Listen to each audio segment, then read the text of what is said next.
সারা বছর এত কোটি টাকা বরাদ্দ হয়েছে, আমি এই কাজ করতে পেরেছি, জনগণ সব জানবে, কোনো কিছু গোপন রাখা হবে না। সর্বোপরি কথা হলো যে আমি শুধু জামাত ইসলামের প্রার্থী হলেও আমি জামাত ইসলামের এমপি হতে চাই না, আমি মিঠাপুকুরের সকল মানুষের এমপি হতে চাই। ধর্মমত নির্বিশেষে, জাতি ধর্ম বর্ণ নির্বিশেষে সকল মানুষের এমপি হতে চাই। আমাকে আজকে এখন যেমন দেখছেন এমপি হলে ওরকমই দেখবেন ইনশাআল্লাহ। আমার ঢাকায় কোনো বাড়ি নাই ভাই, সুতরাং ঢাকায় পালে থাকার কোনো বুদ্ধি নেই। আপনাদের মিঠাপুকুরে থাকবো ইনশাআল্লাহ। কি বলেন? দেখা হবে, দেখা হবে, ভয়ের কোনো কারণ নাই। কি বলেন? এরপরে আমি যে কথাটা বলতে চাই, আজকে যত ষড়যন্ত্র হচ্ছে বাংলাদেশে, অতীতেও হয়েছে, এখনো হচ্ছে। এই যে হিন্দু ভাইদেরকে খামাখা ভয় দেখায় কি, যে জামাত ইসলামী ক্ষমতায় গেলে তোমাদেরকে দেশে থাকতে দেবে না, দেশ থেকে পিটাই বার করে দেবে, ভারত পাঠাই দেবে। হ্যাঁ, তারপরে বলে জোর করে গরুর গোশত খাইবে। মহিলা হিন্দুদেরকে বলে যে তোমাকে জোর করে বোরকা পরে দেবে।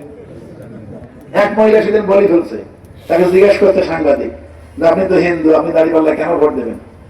ভালো লাগে দেবো, ওরা তো জোর করে বোরকা পরে দেবে। বোরকা দেবো আর বস্তা দেবো, তাও দেবো। আর এক মহিলা বলছে যে আমি ভোট দেবো দাঁড়িপাল্লা। কেন? আপনি তো হিন্দু। কয় যে ওরা আমার কোনো ক্ষতি করে নাই, এই জন্য দেবো।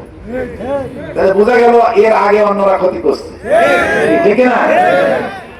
আজকে স্বতঃস্ফূর্ত ভাবে বিভিন্ন জাতি ধর্মের বর্ণের লোকদের কাছ থেকে এই কথাগুলো আমরা শুনতে পাচ্ছি। আলহামদুলিল্লাহ, জামাত ইসলামী সেই অবস্থান তৈরি করতে পেরেছে।